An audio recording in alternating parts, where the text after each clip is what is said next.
Soberano Deus e eterno Pai, Senhor, nós queremos te agradecer por estarmos aqui, Senhor, nesse rico momento, Pai. Amém. Um momento, Deus Santo, ao qual é único assim e especial em muitas igrejas, Senhor. Glória a Deus. Deus, capacita a tua serva mais e mais, para que através dela o Senhor possa nos ensinar das tuas escrituras, aprender mais de ti, Senhor. Abre o nosso entendimento, toma as nossas mentes cativas a ti nessa tarde. Pai querido, põe em nós o desejo de aprender mais e mais de ti. Amém. Senhor, fica conosco em nome de Jesus. Derrama a tua presença. Repreende, Senhor, tudo que vem roubar a nossa atenção. Amém, nesse lugar. Senhor, continua falando conosco em nome de Jesus. Amém. Amém. Glória a Deus. Obrigada. Glória a Deus.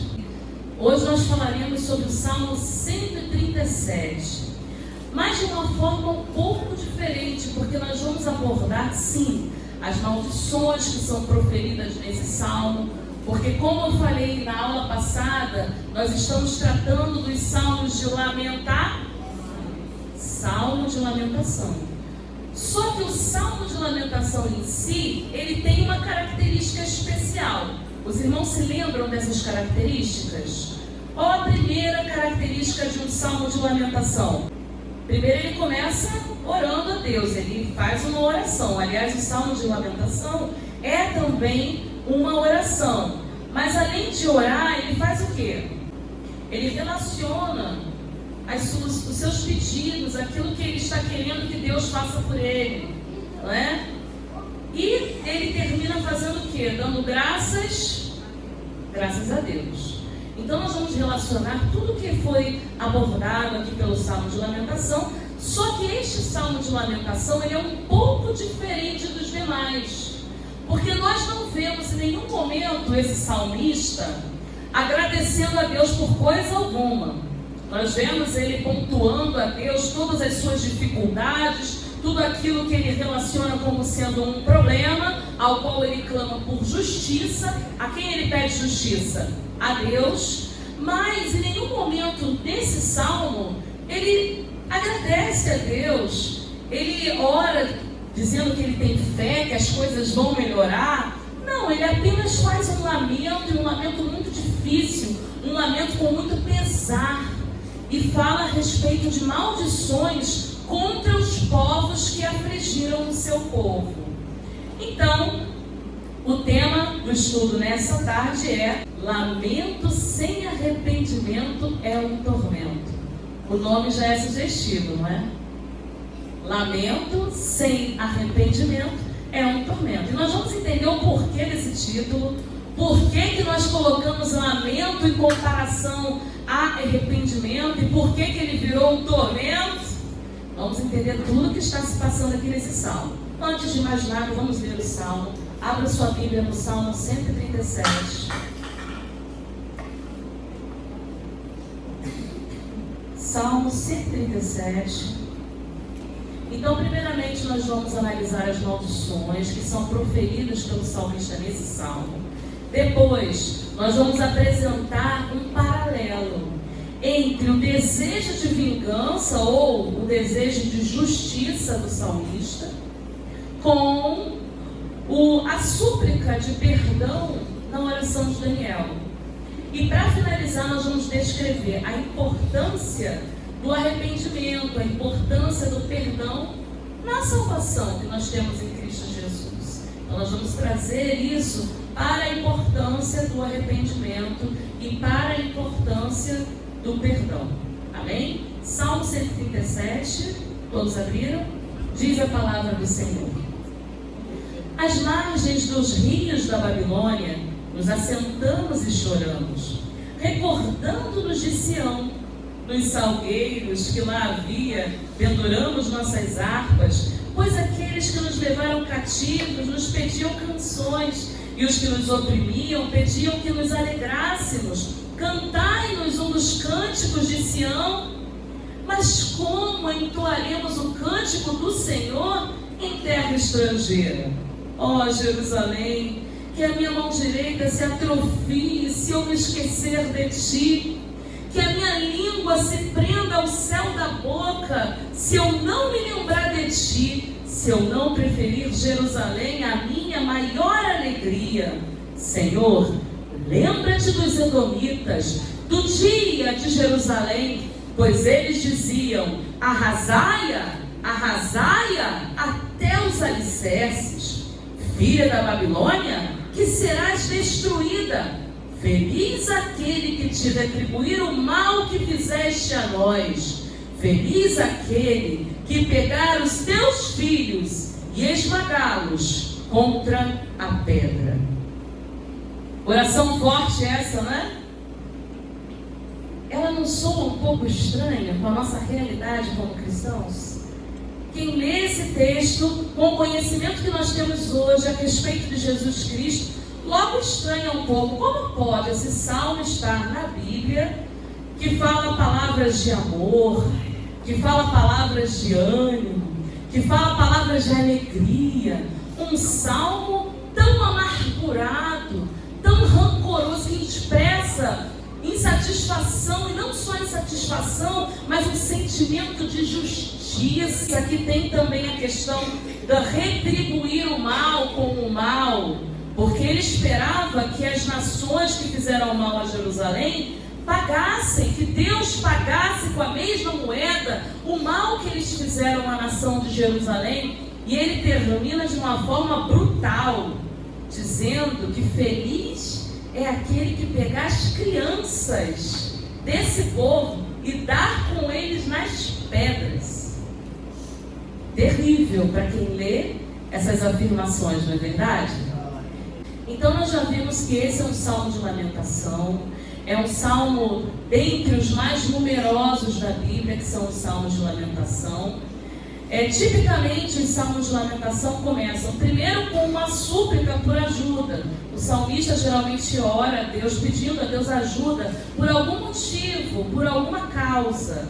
Depois ele apresenta os inimigos: ó Senhor, os inimigos do teu povo nos afligem, ou os meus inimigos me afligem, como os Salmos 42 e 43 que nós vimos e finalizamos na aula passada.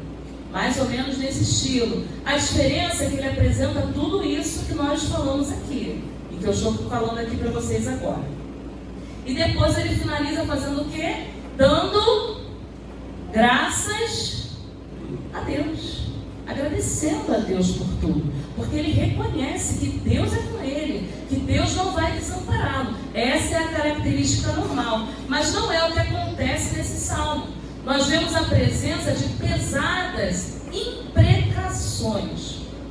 Imprecação significa maldição, você rogar praga, você rogar uma maldição contra alguém.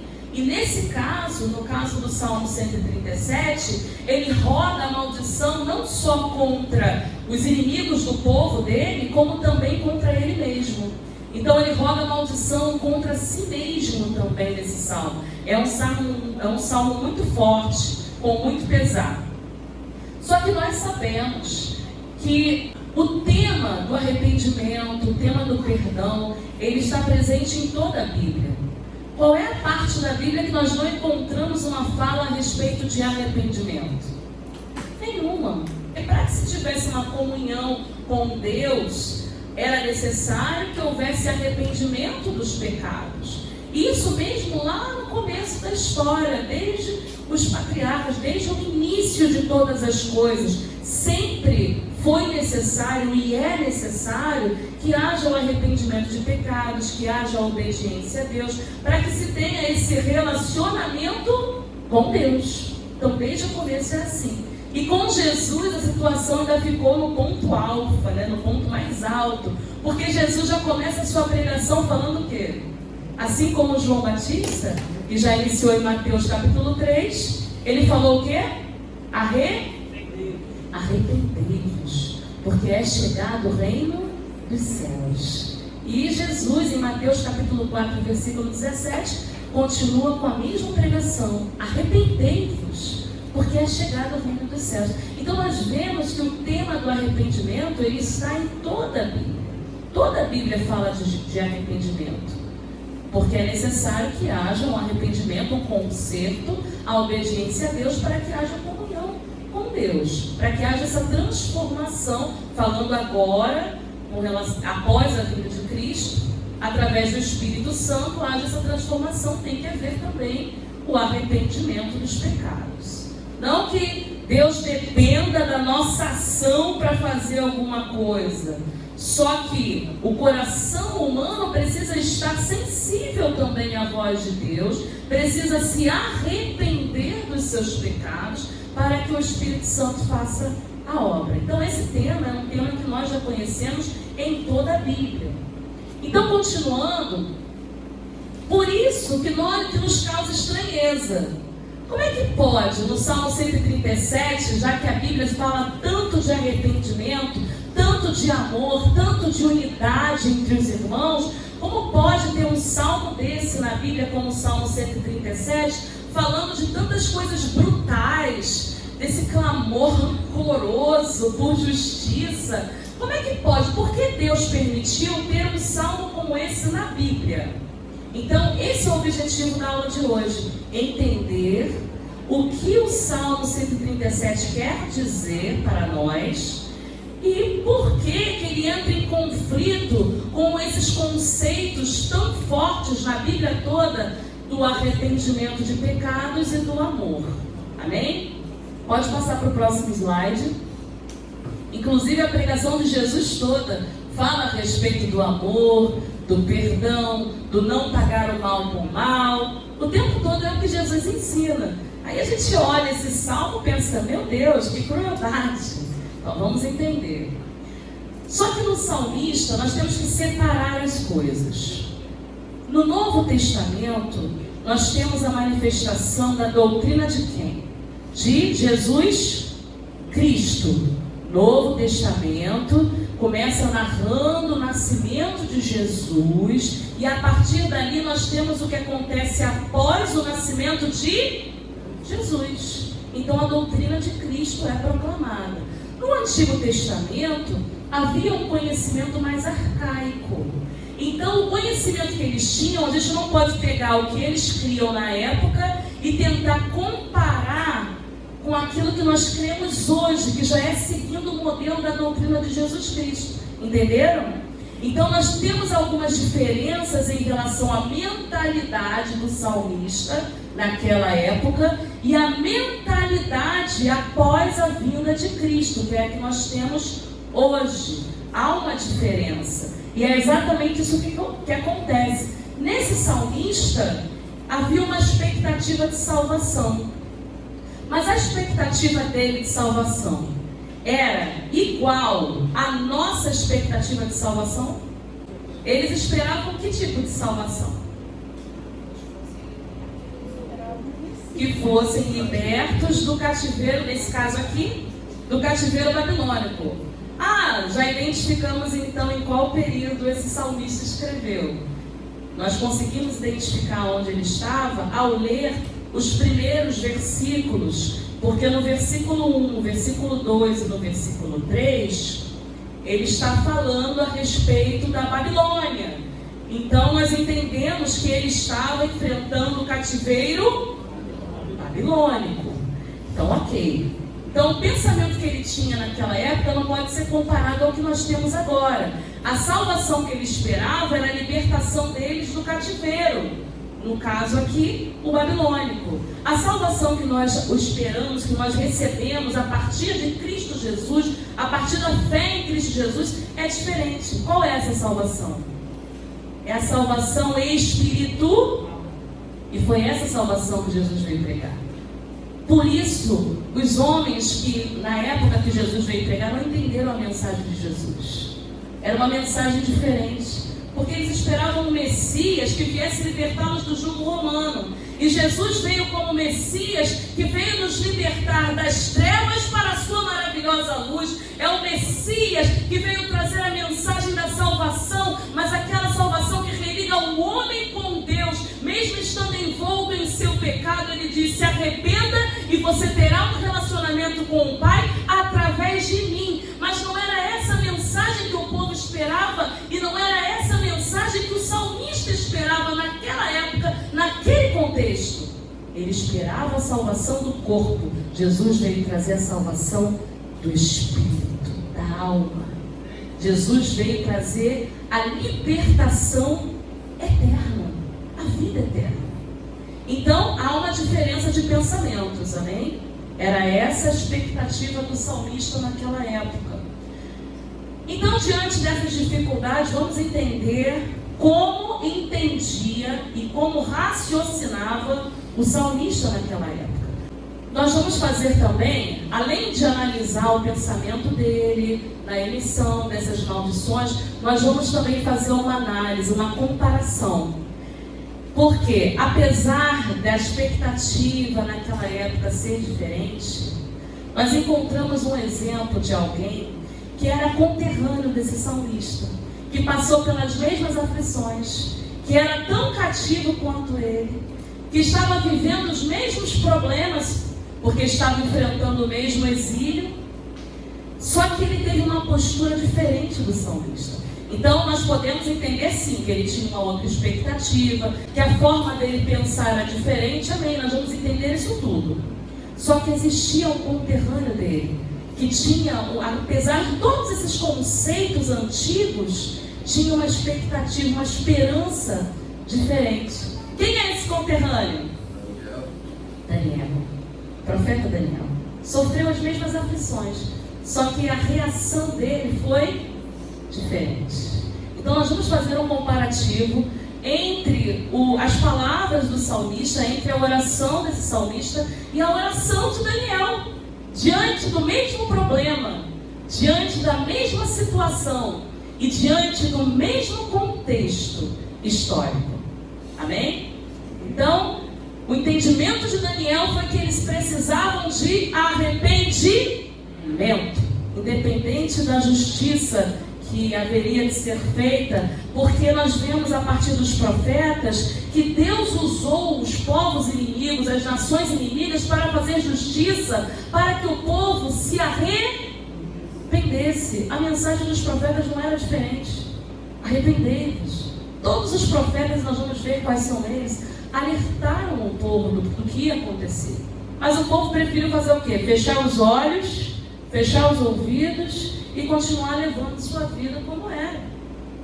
Então, peraí, ok, o pensamento deles era diferente, não é relevar, mas vamos compreender que havia uma noção de salvação diferente, ok, mas nós temos que entender também que havia uma falta de arrependimento e esse salmista, nesse momento, não reconhece.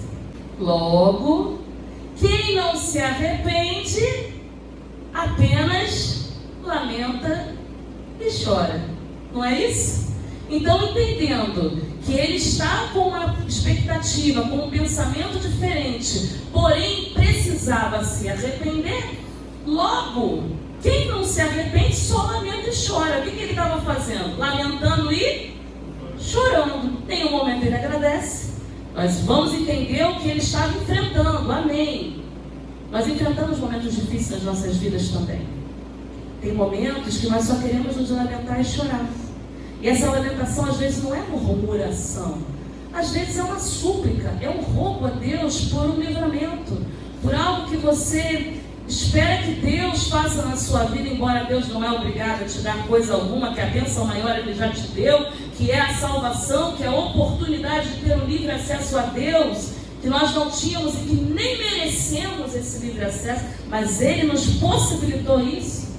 Mas embora tudo isso, tem momento que o nosso coração se encontra pequenininho, que nós estamos com tanta dificuldade, com tantos problemas, que a gente às vezes só sabe chorar e suplicar, chorar e suplicar. Só que já parou para pensar que às vezes você está chorando muito, suplicando muito e faltou agradecer? Às vezes o agradecer é o que vai fazer toda a diferença na tua vida. Porque no momento que você agradecer, você vai demonstrar que depende dele. No momento que você parar para pensar, eu preciso